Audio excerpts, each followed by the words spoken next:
Hello दोस्तों।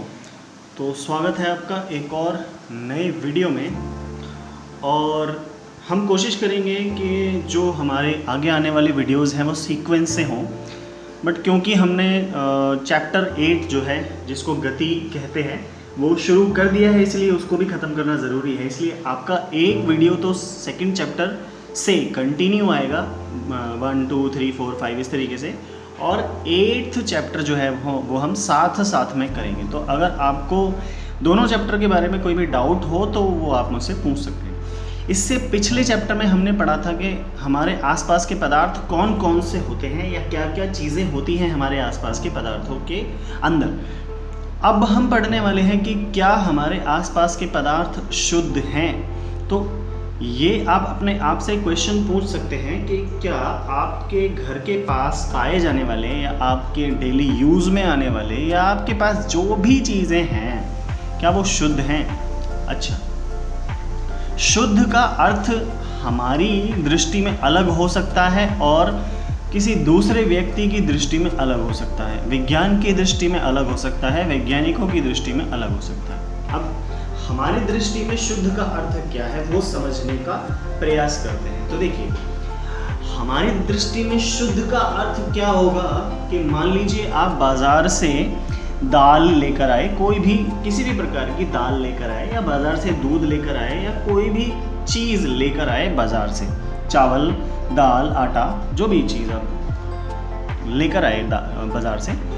अब होगा क्या, वो चीज़ कब हमारे लिए शुद्ध होगी यदि उसमें उस चीज़ के अलावा कोई दूसरी चीज़ मिली हुई ना हो, तो वो चीज़ हमारे लिए शुद्ध होगी। जैसे आटे में अगर कुछ ऐसी चीज़ मिली हुई है जो हम नहीं चाहते कि उसमें हो तो वो हमारे लिए शुद्ध नहीं है। जैसे दूध अगर आप लेकर आते हैं और उसमें पानी मिला हुआ है तो दूध शुद्ध हमारे लिए नहीं है।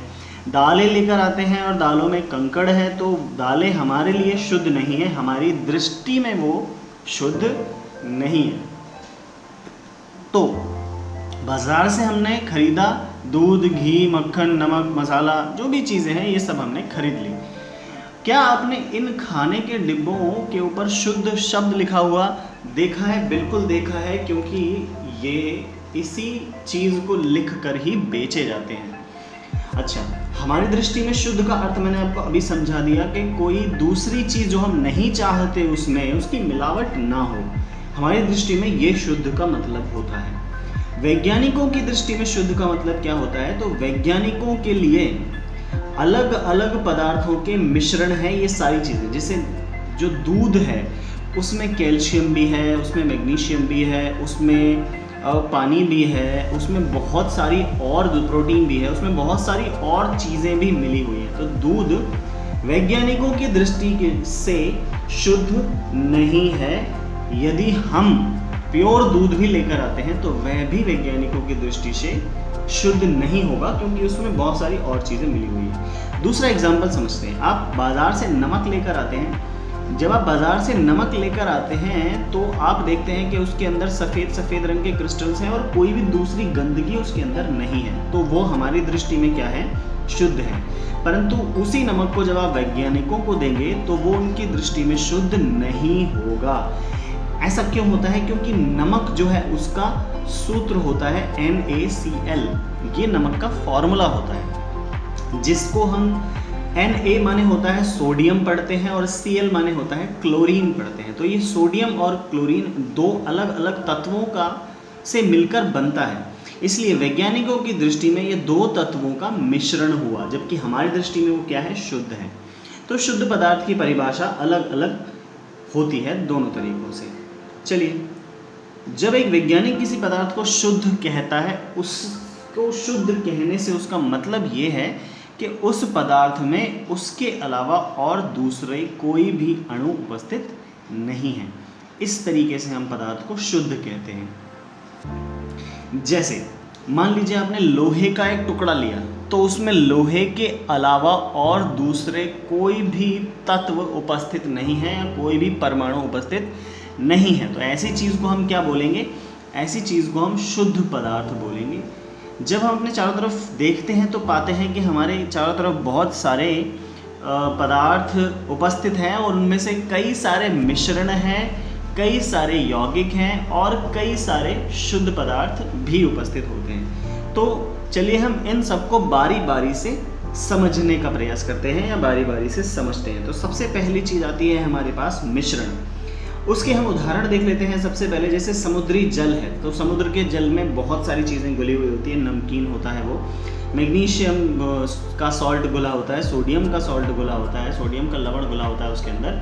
तो इस प्रक्रिया में हम कह सकते हैं कि ये सारे के सारे क्या है, मिश्रण है। तो मिश्रण क्या होता है, चलिए इसकी परिभाषा को ध्यान से देखिएगा। यहाँ से इसकी परिभाषा चालू हो रही है, यहाँ से आपको इसकी परिभाषा जो है वो देखनी है। जिसे पदार्थ कहा जाता है एक या एक से अधिक शुद्ध तत्वों या यौगिकों से मिलकर बनने वाली चीज को मिश्रण बोला जाता है। एक या एक से अधिक शुद्ध तत्वों के तत्वों या फिर यौगिकों से मिलकर बना हुआ पदार्थ। अब इसमें आपको तत्व और यौगिक दोनों चीज़ें शायद समझ में नहीं आई होंगी, तो मैं दोनों को आपको डिफाइन कर देता हूँ। तत्व मतलब क्या? तत्व मतलब ऐसा पदार्थ जिसमें एक ही प्रकार के परमाणु उपस्थित होते हैं, उसे तत्व बोला जाता है। जैसे सोडियम का परमाणु, तो सोडियम एक तत्व हो गया। जैसे हाइड्रोजन का परमाणु, हाइड्रोजन एक तत्व हो गया। जैसे ऑक्सीजन का परमाणु, ऑक्सीजन एक तत्व हो गया। तो ये सारे तत्वों की श्रेणी में आते हैं। यौगिकों में क्या होता है? यौगिकों में एक या एक से अधिक तत्व रासायनिक आबंध द्वारा जुड़ते हैं और जुड़कर एक नया पदार्थ बनाते हैं, उससे हम यौगिक कहते हैं। मैं दोबारा बता देता हूँ। यौगिकों में क्या होता है? एक या एक से अधिक तत्व रासायनिक प्रक्रिया द्वारा जुड़ते हैं और जुड़कर एक नया पदार्थ बनाते हैं, इसको हम यौगिक कहते हैं, जो नया पदार्थ बनता है उसको। चलिए आगे देख लेते हैं। किसी पदार्थ को अन्य प्रकार के तत्वों में भौतिक प्रक्रम द्वारा पृथक नहीं किया जा सकता। अच्छा, अगर कोई पदार्थ आपके पास उपस्थित है तो आप उसे किसी भी भौतिक प्रक्रम द्वारा छान कर, गर्म करके, किसी ऐसी प्रक्रिया द्वारा अलग नहीं कर सकते। हम जानते हैं कि जल में घुले हुए सोडियम क्लोराइड को अलग किया जाएगा। आपने पानी में नमक घोला मान लीजिए, तो आप उसे अलग कैसे करेंगे? आप गर्म कर दो, पानी उड़ जाएगा, नमक रह जाएगा। तो आपने अलग कर लिया दोनों को नॉर्मल साधारण प्रक्रिया द्वारा। पर अगर हम सोडियम क्लोराइड में से सोडियम और क्लोरीन को अलग करना चाहें तो गर्म करके तो नहीं हो सकता, ना ही छान के हो सकता है। तो इसे यौगिक कहा जाता है। इनको हम किसी भौतिक प्रक्रिया द्वारा अलग नहीं कर सकते। आसवन विधि द्वारा जल से पृथक नमक किया जा सकता है, बट सोडियम क्लोराइड को आप एक दूसरे से अलग अलग नहीं कर सकते और इसे किसी भौतिक विधि द्वारा अलग नहीं किया जा सकता। इसी प्रकार चीनी एक पदार्थ है। चीनी जिसका फॉर्मूला होता है C12H22 और O11, ध्यान रखना इसको।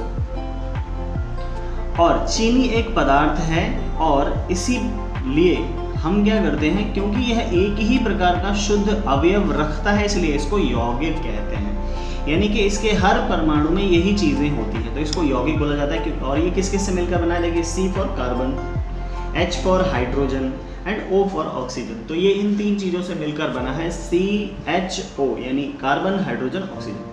चलिए, पेय पदार्थ यानी पीने की चीज़ें और मिट्टी, ये सभी एक समान कण नहीं होते हैं, यानी इनमें जो कण हैं सारे वो एक जैसे नहीं होते। किसी भी स्रोत से प्राप्त होने वाले किसी एक पदार्थ के अभिलक्षणिक गुण एक समान होंगे।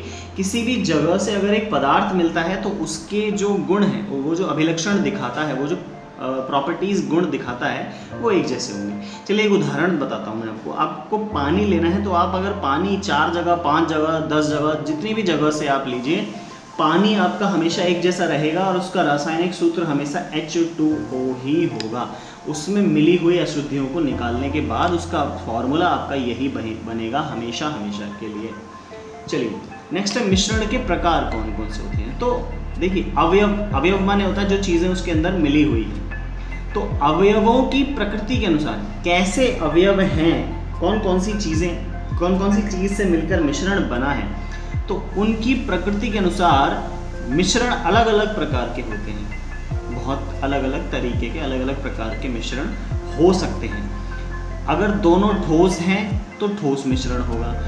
एक द्रव है और एक ठोस है तो ठोस द्रव मिश्रण होगा। इस तरीके से अलग अलग प्रकार के मिश्रण जो है वो बनते हैं। तो अभी इसको इतना ही रखते हैं और आपको ये अच्छे से पढ़ना है, समझना है और ध्यान देना है। और अगर आपको कुछ नहीं समझ में आता है तो मुझे कमेंट में आप टॉपिक का नाम लिख के बोल सकते हैं या आप क्वेश्चन पूरा अपना टाइप कर सकते हैं। दूसरा, अगर आपको वीडियो पसंद आई है तो वीडियो को लाइक कर दीजिए और अपने दोस्तों को भी शेयर कीजिए वीडियो, और ताकि वे भी इस चैप्टर को और अच्छे से समझ सकें। मेरा एम है कि जिन बच्चों को साइंस थोड़ी सी टफ लगती है उनके लिए साइंस को और सिंप्लीफाई करना, तो मैं और नए तरीके ढूंढ रहा हूँ आपको किस तरीके से मैं और सिंपल तरीके से समझा सकूँ। तो चलिए मिलते हैं अपने नेक्स्ट वीडियो में, और तब तक के लिए good bye, take care and thank you.